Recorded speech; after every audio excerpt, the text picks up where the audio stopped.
October 17th, 1944. Brussels. 11:47 p.m. A British Field Marshal is sitting across from the Prime Minister of Great Britain. No cameras, no witnesses, no official record. On the table between them, the names of 7,500 men who never came home. Winston Churchill lights a cigar, leans forward, and says 4 words that no general in His Majesty's army has ever heard directed at them across a dinner table. "Where is the 10% Bernard?" The room goes completely silent. This is the night that changed how Britain fought the rest of World War II. Not on a battlefield, not with guns or bombs or armor. In a dining room in Brussels over cold plates and warm wine, with one question that a 70-year-old man had been sharpening for 3 weeks like a blade. Before we go further, if you want more stories like this, the moments history almost forgot the rooms where wars were actually decided, hit subscribe and turn on notifications right now. You won't want to miss what's coming next. My name doesn't matter. What matters is what happened that night.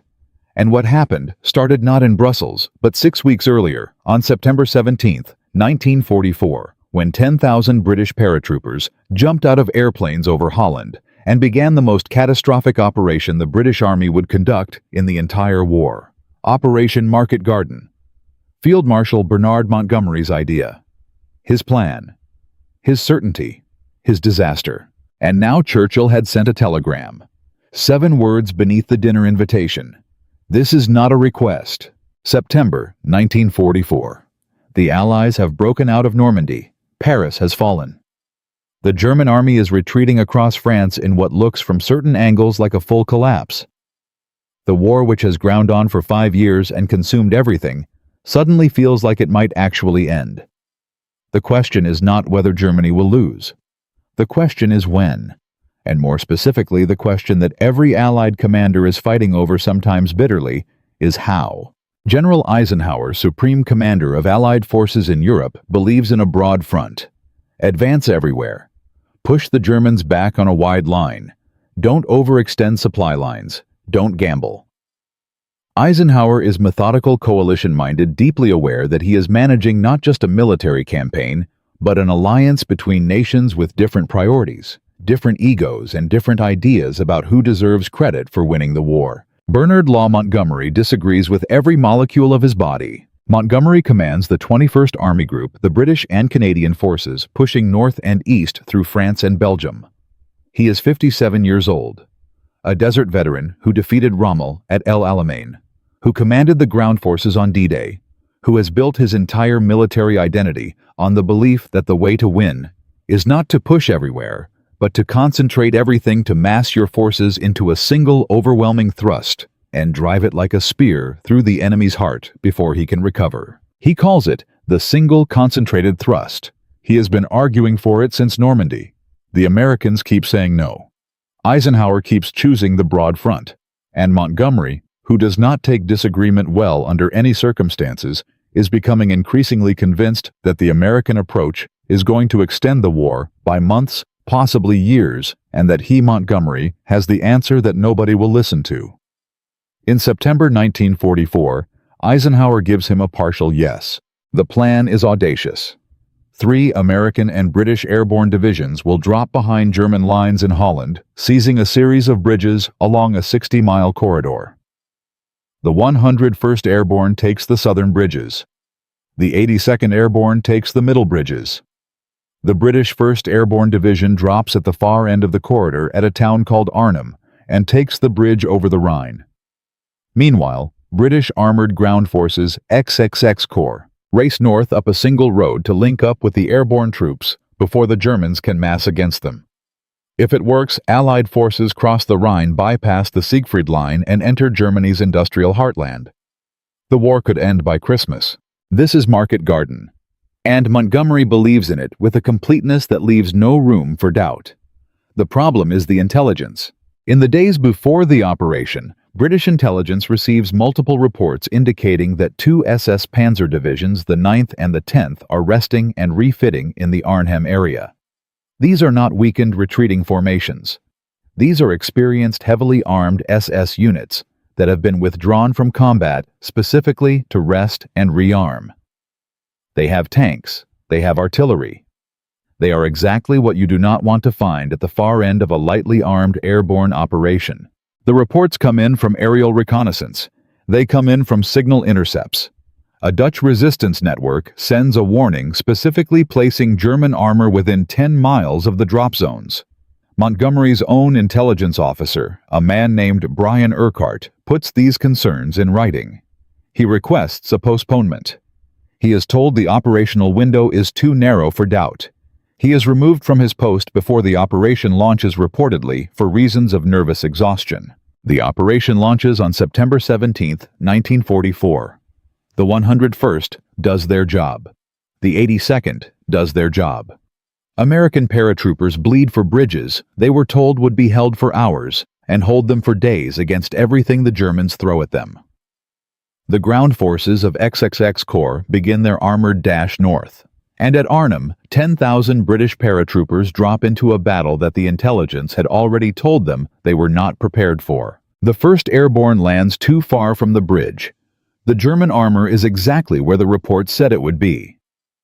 The paratroopers, lightly equipped men who jumped out of airplanes carrying rifles and anti-tank weapons designed for a very different kind of enemy, run into SS Panzer units almost immediately.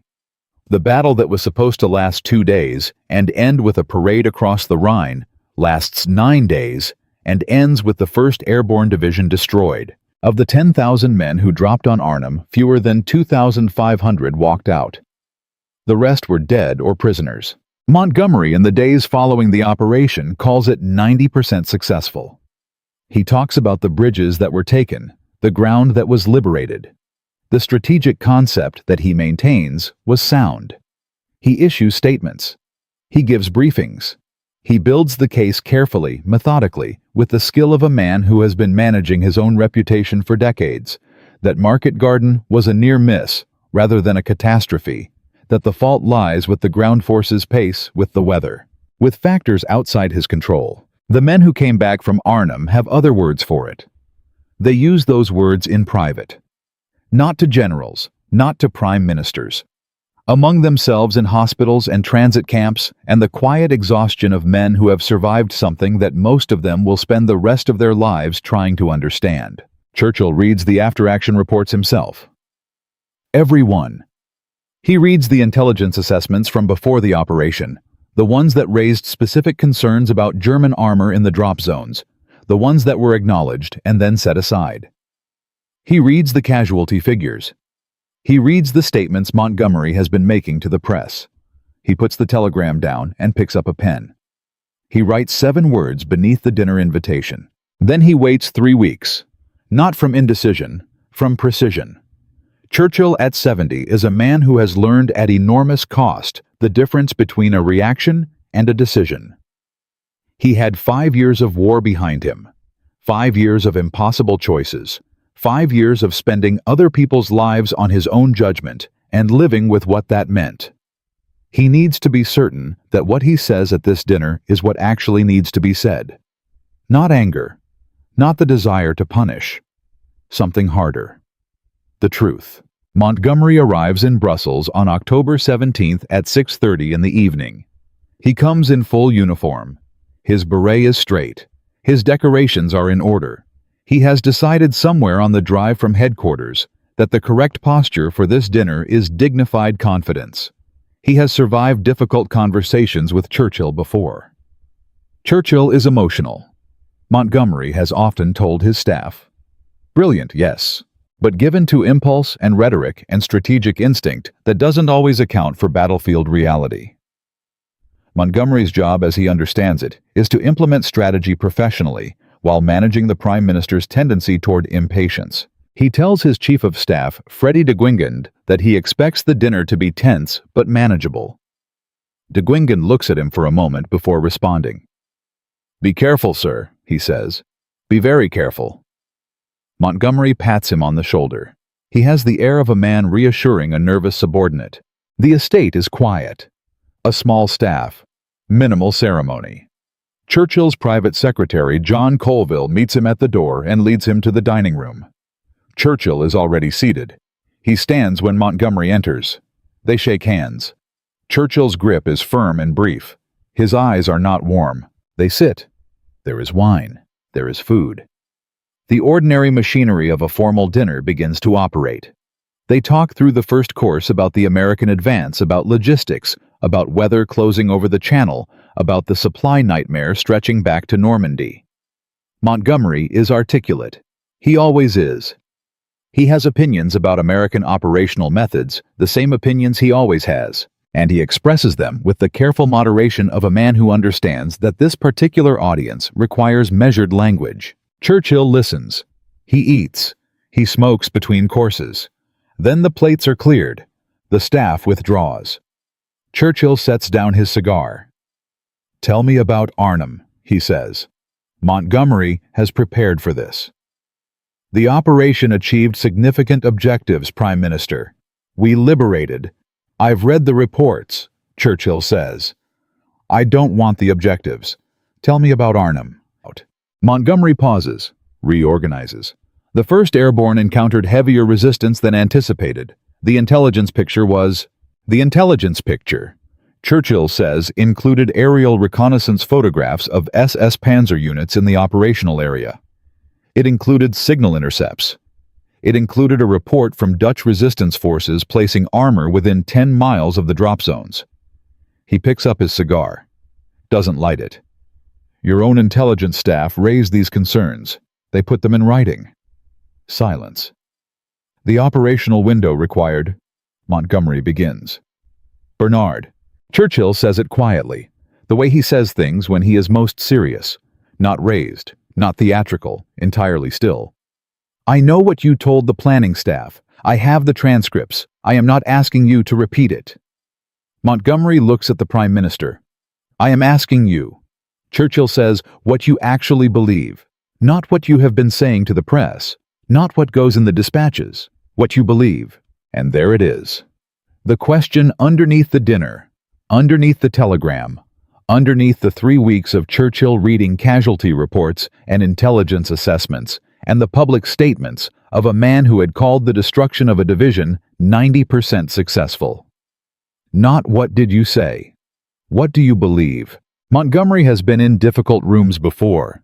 He has faced Rommel across the desert. He has commanded the breakout from Normandy under the pressure of an alliance fraying at every joint. He is not a man who is easily unsettled. But Churchill in this mode, still direct without the rhetorical flourishes that usually give a conversation, its texture is a different proposition. "The operation was strategically correct," Montgomery says. "The concept was sound. 10,000 men," Churchill says. Montgomery stops. 10,000 men went in. Churchill's voice is unchanged, level, almost gentle in the way that very serious things are sometimes gentle. 2,500 came out. The bridge was never taken. The advance into Germany did not happen. He sets the cigar down. "And you have been telling anyone who will listen that it was 90% successful." Silence. Where, Churchill says, is the 10% Bernard? And Montgomery has no prepared answer for that. He has answers for everything else. He has answers for Eisenhower's broad front strategy. He has answers for Bradley's objections. He has answers for the Americans who said Market Garden was too ambitious. He has filed those answers so completely that they have begun to feel like truth. But Churchill is not asking about the answers. He is asking about the gap. The gap between what Montgomery said and what Montgomery knew. And in that gap are 7,500 men. The clock on the mantelpiece moves through 30 seconds.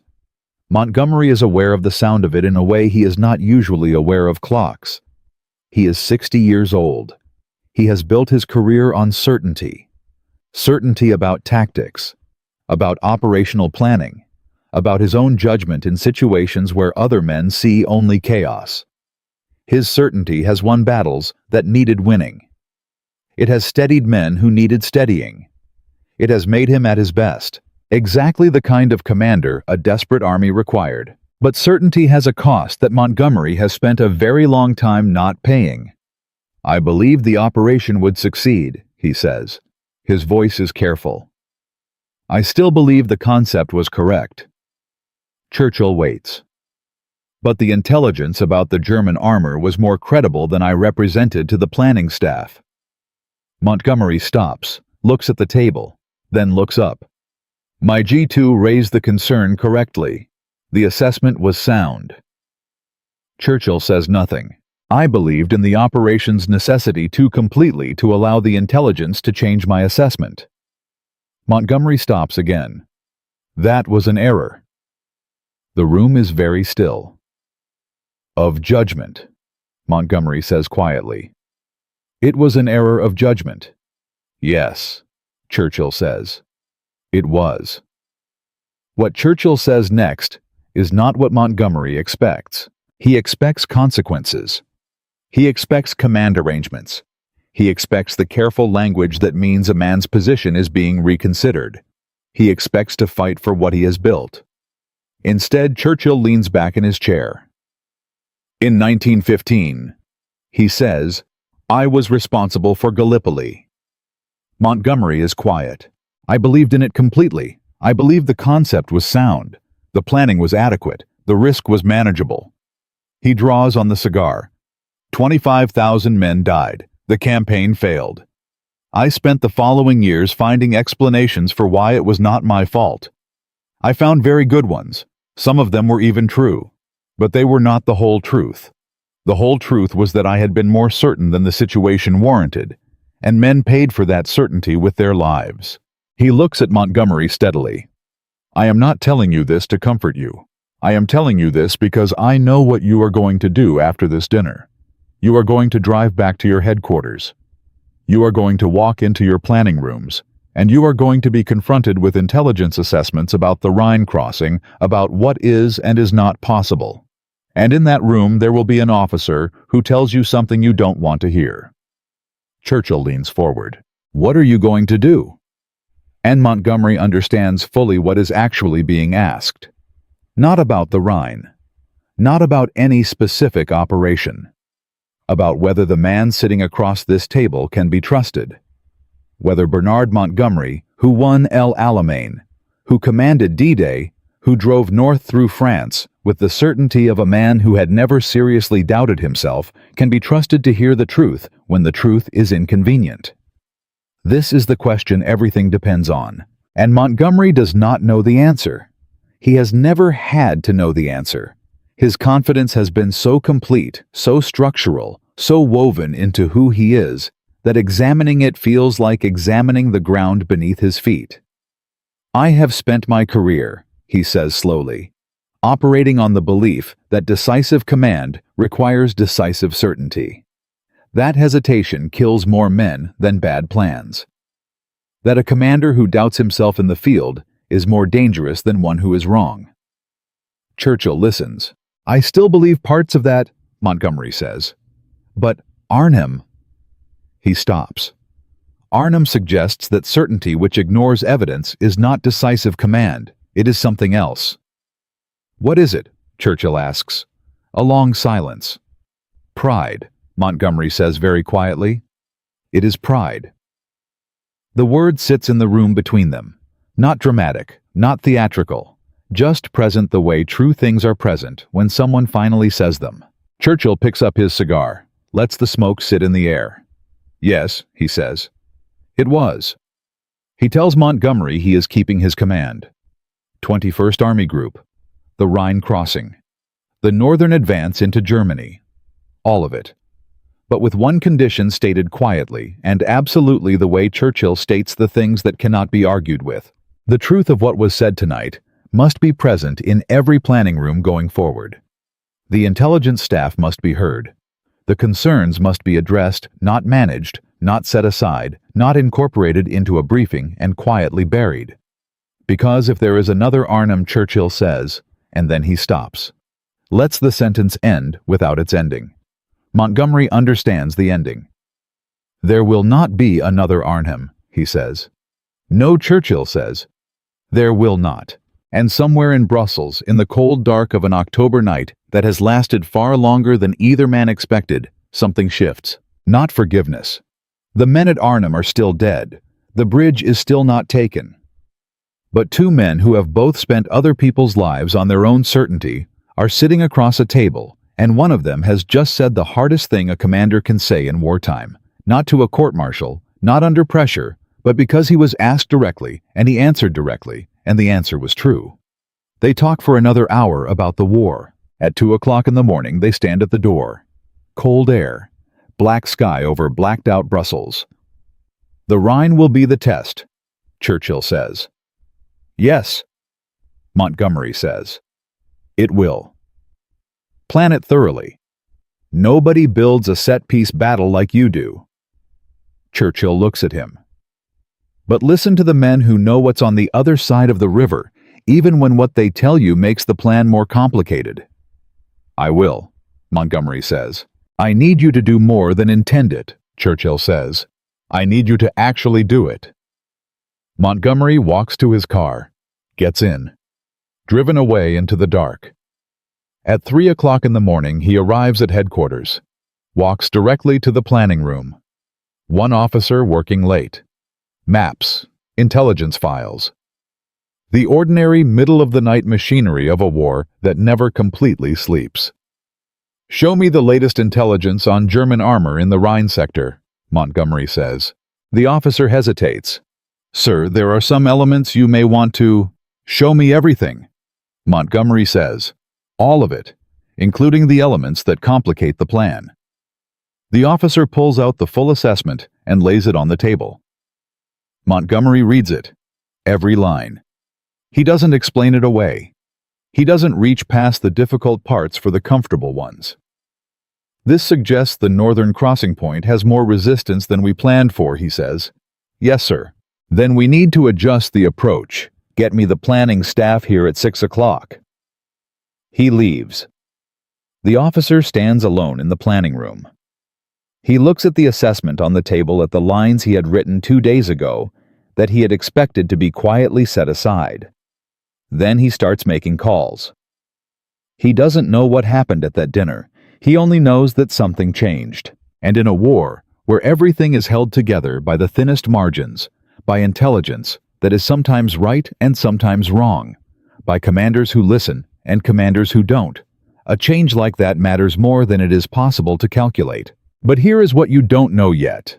The Rhine crossing that Montgomery is now planning with fresh eyes, with the intelligence assessments fully on the table, with the voices of the men who said uncomfortable things, finally heard it will face a challenge that nobody in that planning room at 3 o'clock in the morning can anticipate. Because while Montgomery is adjusting his approach, something is happening on the German side of the river. Something that the intelligence reports mention only in passing. A name. A unit designation. A commander who has looked at the Allied order of battle and identified one specific weakness that Market Garden did not have, and that Operation Plunder the Rhine crossing absolutely does. And in Part 2, we will find out whether what happened in that dining room in Brussels was enough. Whether a man who said, "It is pride," in the dark of an October night, could actually become a different kind of commander in the cold light of March 1945. And whether 7,500 men who never came home from Arnhem died for a lesson that was finally learned. Last night, a British field marshal sat across from Winston Churchill and said 3 words that no general says to a prime minister in wartime. It is pride. Bernard Montgomery admitted that his certainty, not the weather, not the ground forces, not American logistics, had sent 7,500 men to their deaths at Arnhem. Churchill kept him in command. But Churchill gave him one condition stated quietly and absolutely in a dining room in Brussels at 2 o'clock in the morning. The intelligence staff must be heard. The uncomfortable assessments must be addressed, not managed, not buried, addressed. And at 3 a.m., Montgomery walked into his planning room and asked for everything, every piece of intelligence, including the parts that complicated the plan. But here is what nobody tells you about that night. Asking for the truth and being able to act on it are 2 completely different things. Because at 6 o'clock that same morning, when the planning staff assembled around the maps, one man walked into that room carrying a report that would test whether the dinner in Brussels had changed anything at all. His name was Major Gerald Hatfield. He was 31 years old. He had written the same assessment twice before and watched it quietly disappear both times. And if Montgomery responded the way he always had, what Hatfield was about to say would get 4,000 more men killed at the Rhine. March 1945. The war in Europe is 9 months from ending, but nobody knows that yet. What they know is this: the Rhine River is the last major natural barrier between Allied forces and the German heartland. Cross it, and the war accelerates toward its conclusion. Fail to cross it, and Germany buys months of time, months of fighting, months of the grinding ordinary catastrophe of sustained combat. Montgomery has been planning Operation Plunder the Rhine crossing at Wesel since October. The plan is characteristically meticulous: a massive set-piece assault, artillery preparation on a scale not seen since El Alamein, 2 full armies crossing simultaneously, an airborne component, Operation Varsity, dropping 16,000 troops on the eastern bank to secure the exits from the bridgehead. It is exactly the kind of battle Montgomery builds better than anyone alive. The problem is what Major Hatfield has in his folder. He stands at the table, 7 senior officers watching him. Montgomery at the head, beret, straight hands, flat on the map. "Sir," Hatfield says, "the revised assessment on the 84th Infantry Division's positioning near Wesel changes the calculus on the northern crossing point." Silence. "Show me," Montgomery says. "This is the moment." Because 6 months ago, in September 1944, an intelligence officer named Brian Urquhart said something similar about Arnhem and was removed from his post before the operation launched. Every man in that room knows the story. Hatfield knows it better than anyone. He wrote it into his personal notes as a warning to himself the day he arrived at headquarters. He opens the folder. The 84th has moved northeast, not south as we projected. They are not retreating. They are consolidating. Here. He puts his finger on the map, 6 kilometers north of the planned primary crossing point. If we cross where we planned, and they hold this position, XX Corps exits the bridgehead directly into a prepared defensive line. The armored advance stalls inside 48 hours. One of the senior officers, Brigadier Arthur Tasker, exhales sharply. This assessment was not in yesterday's briefing. "No, sir. The signal intercept came in at 2200 hours. I processed it overnight." Tasker looks at Montgomery. The room waits. This is the test Churchill talked about. Not in the abstract. Not in a dining room in Brussels with good wine and 3 weeks of careful preparation. Right now, 6 o'clock in the morning, 8 days before the operation launches, with 80,000 men already staged for a crossing point that one young major is saying is wrong. Montgomery looks at the map for 30 seconds. Nobody moves. "How confident are you in this intercept?" he says. "Confident enough to put it in writing, sir, which I have done." Another silence. Tasker is already formulating the objection. Changing the primary crossing point 8 days out means rerouting artillery, restaging armor, recalculating air support corridors. It means telling XXX Corps to move. It means telling the Americans who are crossing further south that the British timeline has shifted. It means a logistical nightmare of the first order. The operational disruption of a crossing point change at this stage, Tasker begins, is significant, Montgomery says. Yes. He looks at Hatfield. What would you recommend? Hatfield blinks. In 8 months at this headquarters, nobody has asked him that question. A secondary crossing point, sir. 2 kilometers south of current primary. The 84th's consolidation leaves a gap there, narrow but passable for the initial infantry assault. Armor follows once the gap is widened. Timeline impact: 18 hours on this infantry staging, 36 hours for the armor reroute. We lose the element of surprise on the primary point, but we retain it at the secondary. Montgomery straightens up, looks at the room. Adjust the plan, he says. Hatfield, you brief the Corps commanders at 1400 hours. I want the new artillery corridors on my desk by noon. Tasker opens his mouth. Arthur, Montgomery says quietly. I've read the Arnhem assessments, all of them, including yours from September. He picks up his beret. This time we adjust. He walks out of the room. Hatfield stands at the table. He looks at the map. He looks at the folder. He has been at this headquarters for 8 months, and he has never felt the weight of a room change that quickly. He picks up the phone and starts making calls. The Rhine crossing Operation Plunder launches on the night of March 23, 1945. At 9 p.m., 5,500 artillery pieces open fire simultaneously across a 25-mile front. The sound is heard in Amsterdam. The flash is visible from 40 miles away. For 3 hours, the eastern bank of the Rhine is systematically taken apart by the largest concentration of artillery fire since the First World War. At midnight, the 1st British Infantry cross at the adjusted secondary point 2 kilometers south of where the original plan had them. At the original primary crossing point, exactly where the 84th Infantry Division has consolidated German resistance, is ferocious. Prepared positions. Interlocking fields of fire. The kind of defensive line that would have stopped an armored advance cold and held it for days while the Germans brought up reserves. But the infantry crossing at the secondary point meets a gap, a genuine gap, exactly where Hatfield's assessment said it would be. By 4 a.m., 3 British battalions are across. By dawn, the engineers have a pontoon bridge operational. By 7 a.m. on March 24th, armor is crossing. The contrast with Arnhem is not subtle. At Arnhem, the operation's first 24 hours produced 1,200 British casualties and no secured bridge. In the first 24 hours of Operation Plunder at the adjusted crossing point, British forces establish a bridgehead 4 kilometers deep with 600 casualties and a functioning armor corridor. At 10 a.m. on March 24th, Operation Varsity launches. 16,000 Allied paratroopers drop on the eastern bank in the largest single-day airborne operation in history. They land on top of intelligence assessments that have been reviewed, challenged, argued over, and revised 4 times in the preceding week. They land where the Germans actually are, not where the plan originally assumed they would be. Of the 16,000 men who drop, 1,078 are killed or wounded. Devastating. Every casualty a real person. But the bridge objectives are secured.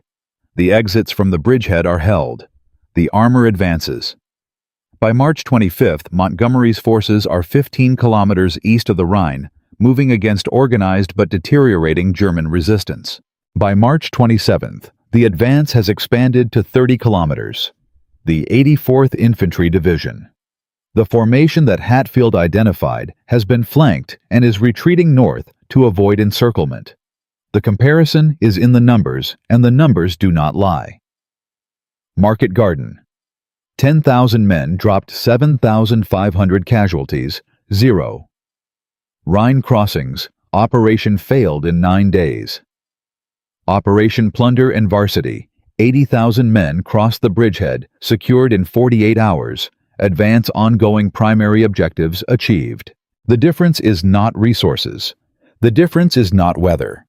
The difference is one intelligence officer who was asked what he actually thought, and one field marshal who listened.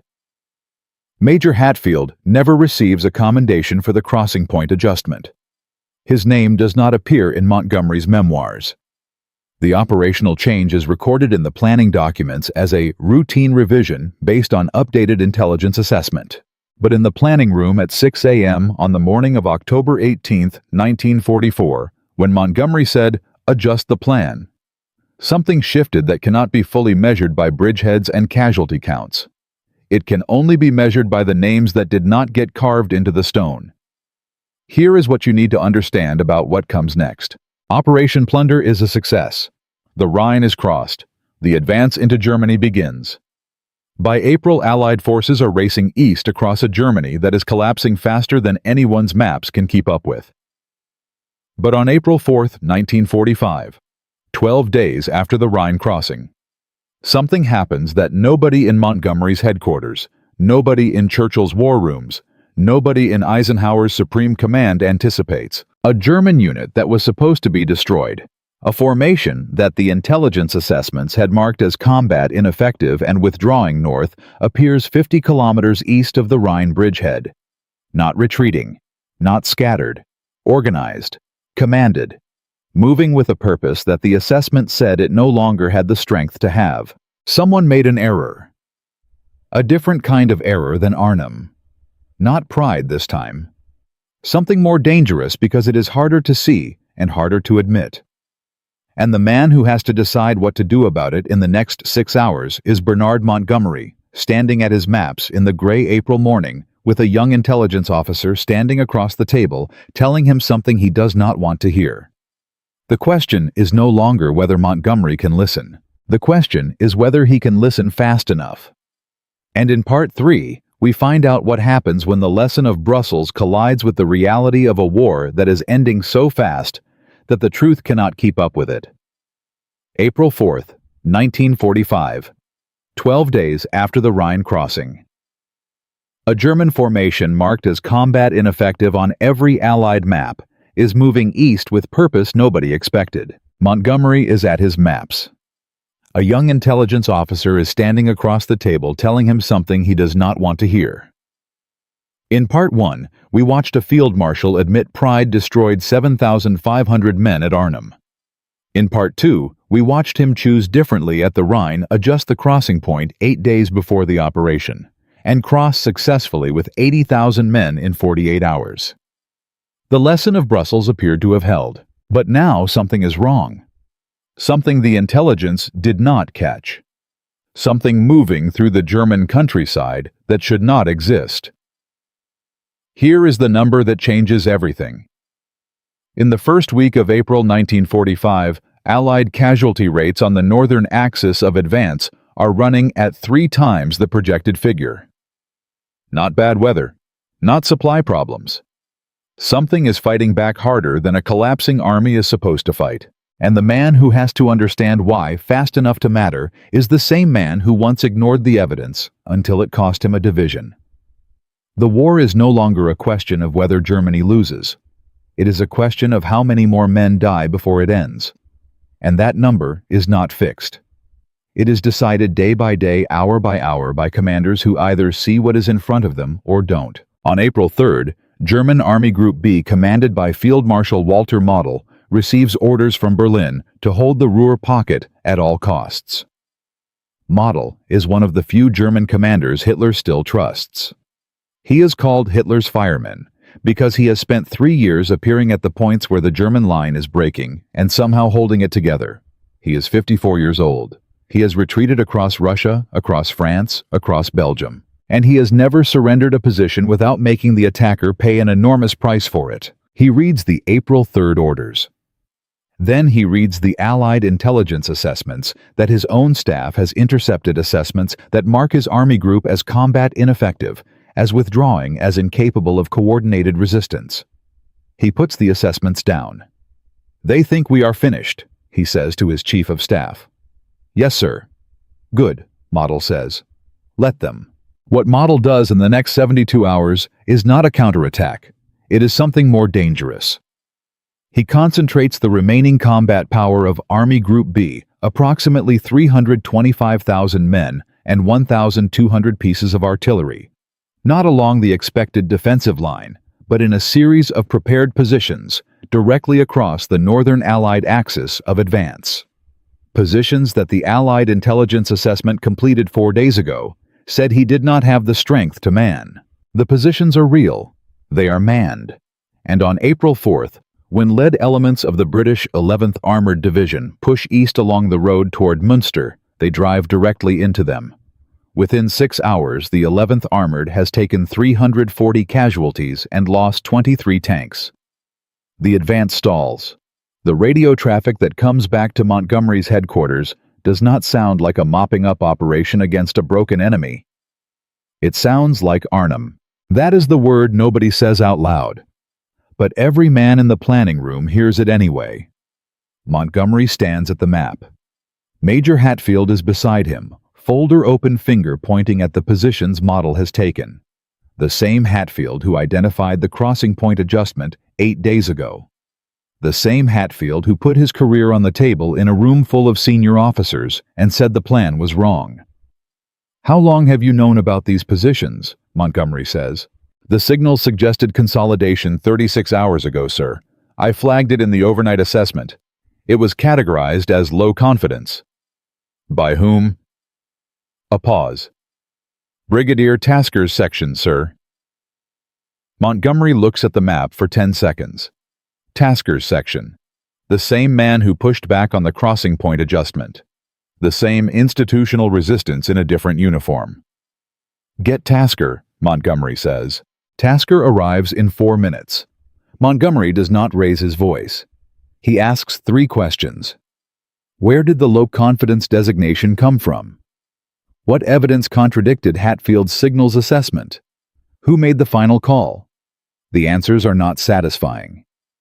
From this point forward, Montgomery says Hatfield's section has direct access to me.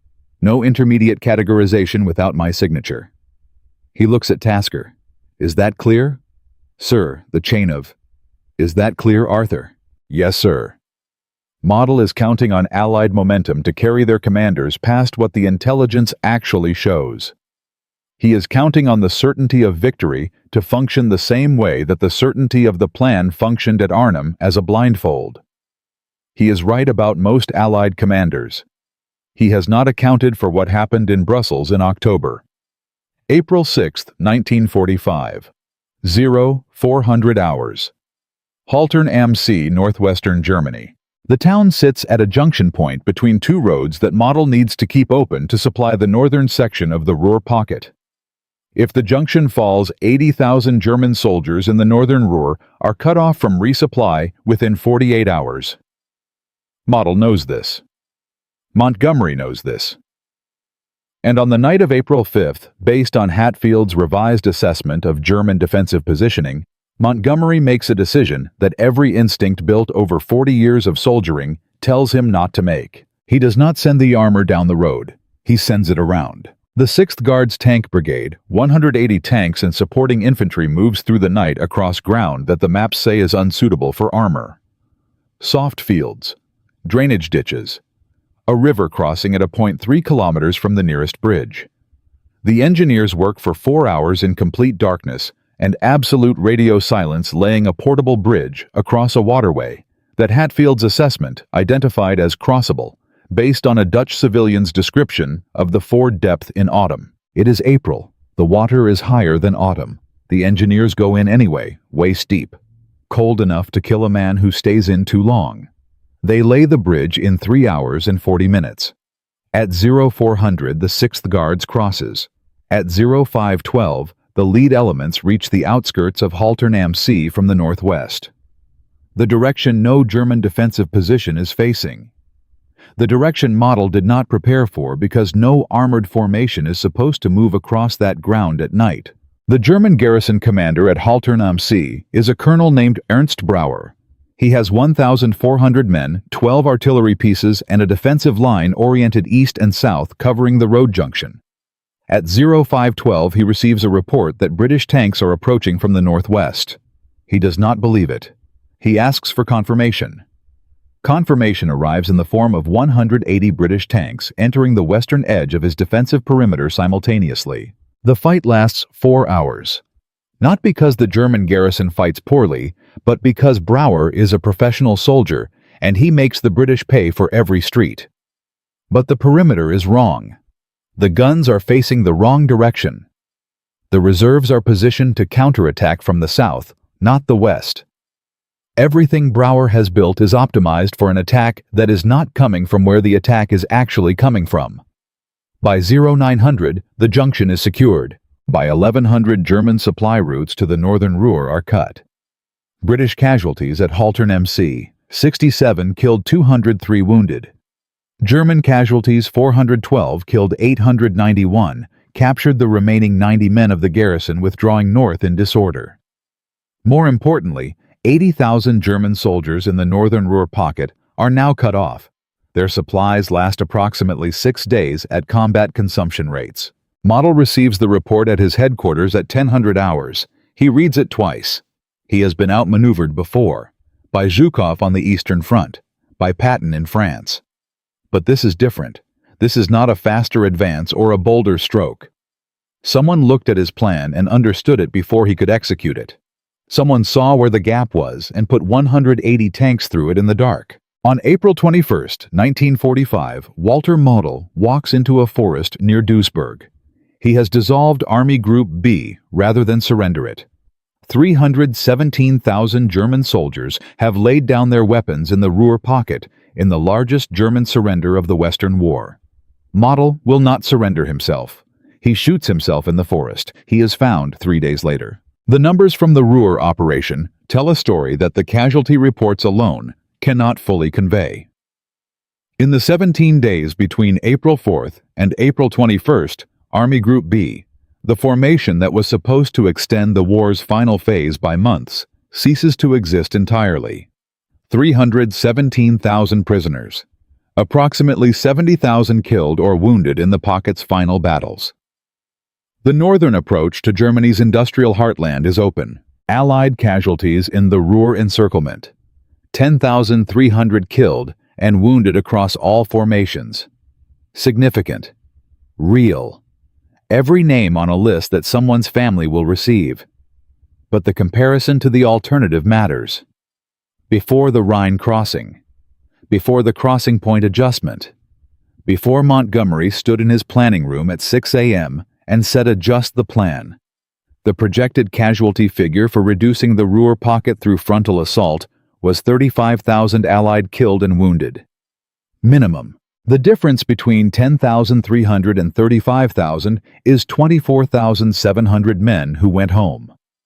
The difference was a dinner in Brussels in October. A field marshal who said it was pride.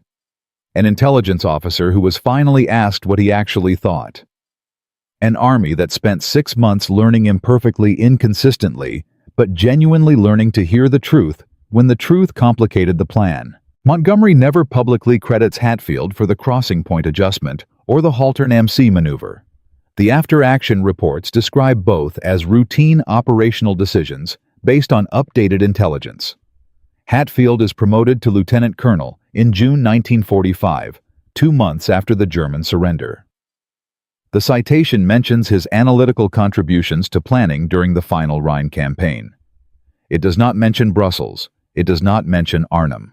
It does not mention the morning when a young major laid a folder on a table and a field marshal for the first time in his career asked what the major actually recommended. These are not the stories that get written into the official histories. The official histories record what happened. They are less precise about why. But here is what you don't know. What the official histories don't tell you.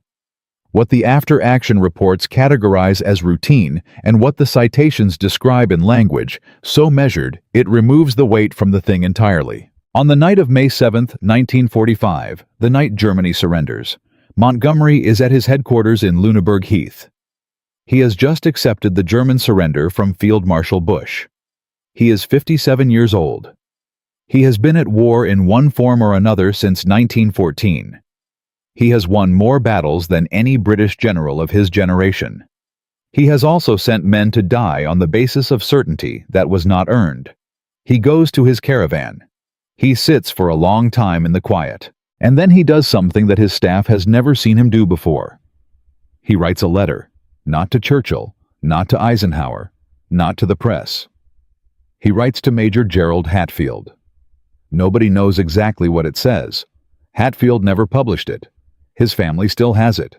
But the question that hangs over everything this series has told you over Arnhem and Brussels and the Rhine and Haltern am See is not what Montgomery wrote. The question is what it took to write it. What it cost a man like Bernard Montgomery to look back at a career built on certainty and understand clearly, specifically, without the comfort of justification, what that certainty had cost. And in Part 4, the final chapter, we find out what happened to the men who made that understanding possible. What happened to Hatfield? What happened to the intelligence officers whose names never appeared in the dispatches? What happened to the lesson itself in the wars that came after, in Korea, in Suez, in the long list of conflicts where commanders stood at maps and chose what they wanted to see? Whether what happened in that dining room in Brussels lasted beyond the war that made it necessary. Whether it ever does. From a dining room in Brussels in October 1944, where a field marshal said 3 words that changed everything. through a planning room at 3 a.m., where a young major finally got to say what he actually knew. Through the Rhine crossing that worked because someone adjusted the plan. Through Haltern am See, where 180 tanks moved through the dark across ground that no armored formation was supposed to cross. The question we left you with was not about battles. It was about the man who wrote the letter on the night Germany surrendered. About Gerald Hatfield, who laid a folder on a table and waited to see if this time would be different. About what happens to people like that after the war ends and the maps come down and the planning rooms go quiet. Here is the twist nobody tells you. Here is the chapter the official histories categorize as administrative and file away. The cost of being right when the institution was built to ignore you is not always what you expect it to be. Gerald Hatfield is demobilized in September 1945. Lieutenant Colonel Intelligence Corps Rhine campaign veteran. He is 32 years old. He has spent the last year of the most consequential war in human history, identifying the gaps between what commanders wanted to believe and what the evidence actually showed. He has been right specifically and verifiably about the crossing point adjustment, about models consolidation, about the Haltern am See approach corridor. His assessments, in aggregate, contributed to operational decisions that saved somewhere between 20,000 and 30,000 Allied lives by the most conservative post-war calculations. He receives a citation, a promotion, a handshake from a brigadier who mispronounces his name.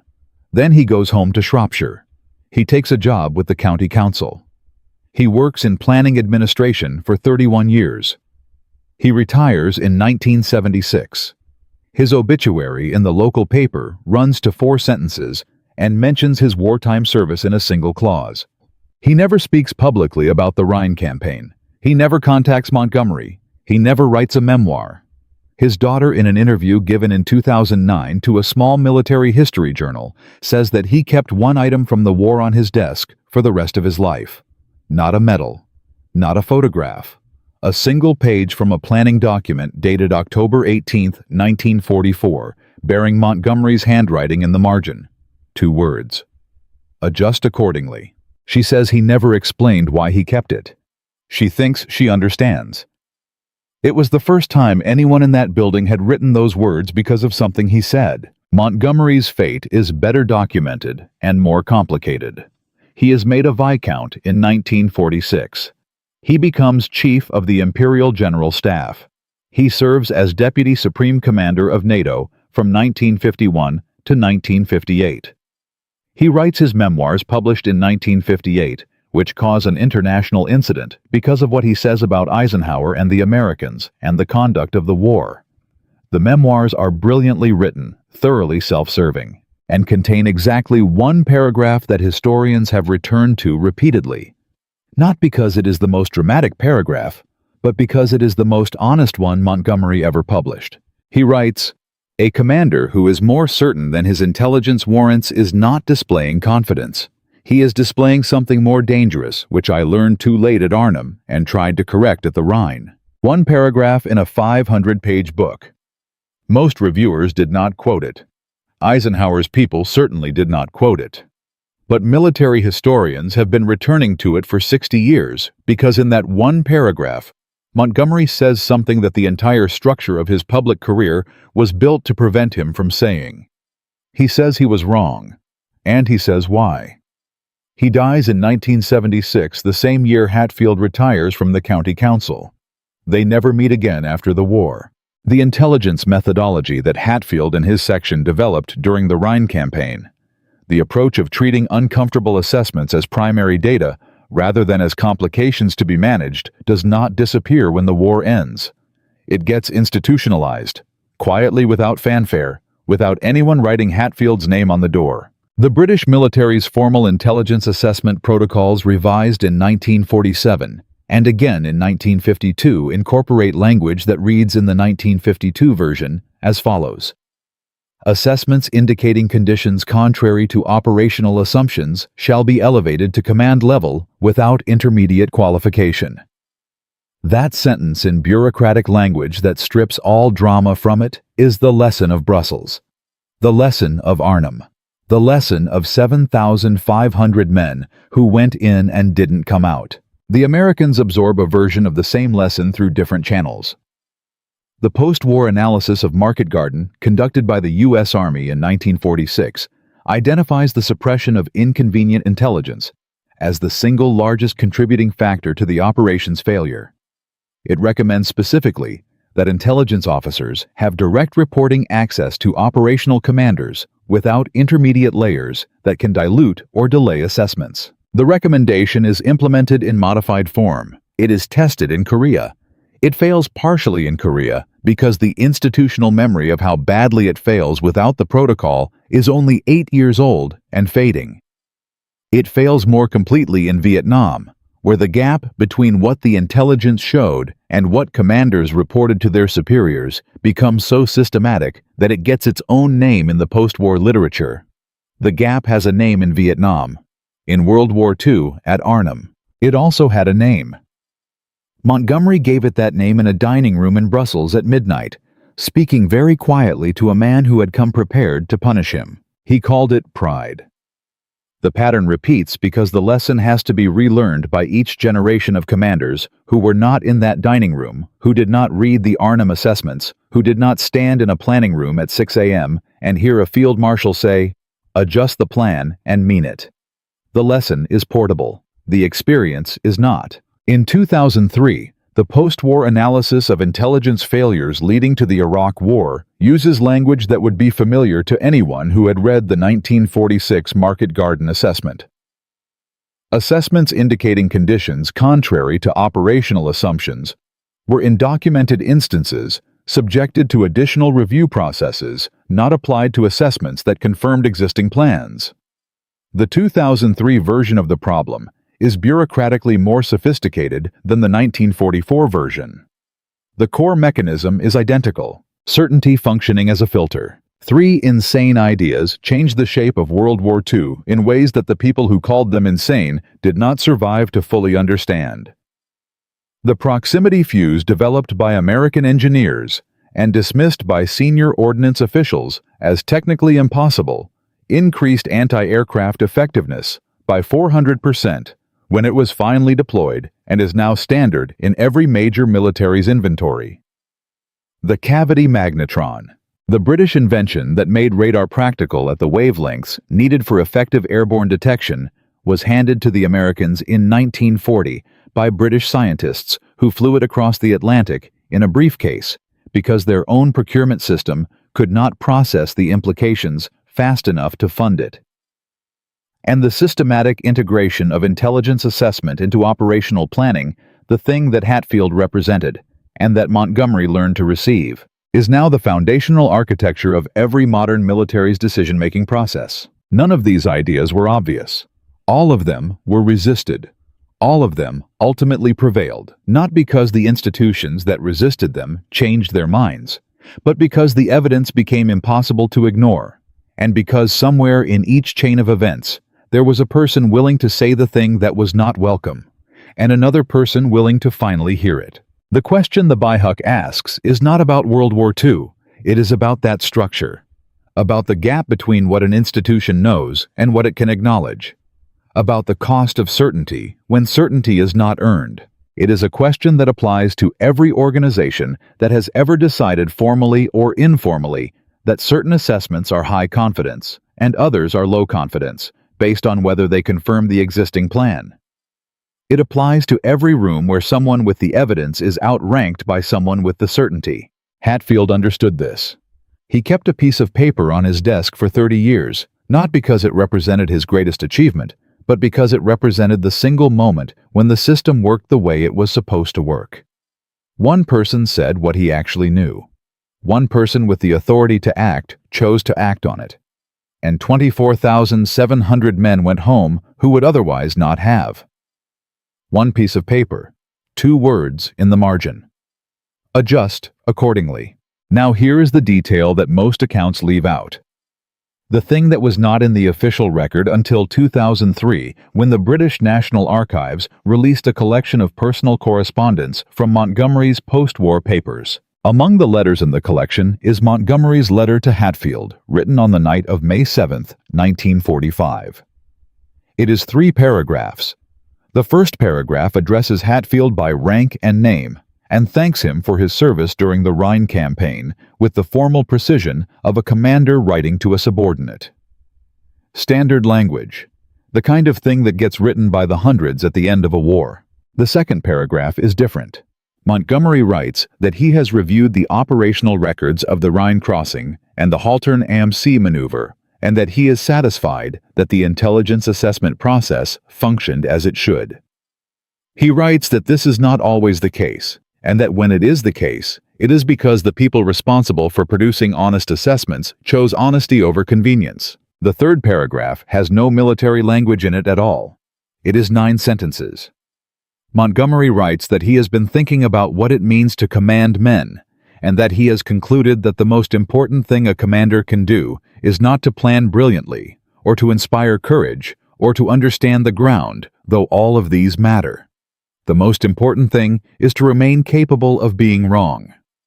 He writes that this capability is harder to maintain than any tactical skill, because it requires a man to hold his certainty loosely enough that the evidence can still reach him, and that he himself learned this too late at a cost he will carry for the remainder of his life. He signs it Bernard Montgomery, Field Marshal. He does not ask for a reply. Hatfield, as far as the record shows, did not send one. The letter sat in a box in the National Archives for 58 years before anyone quoted it in a published work.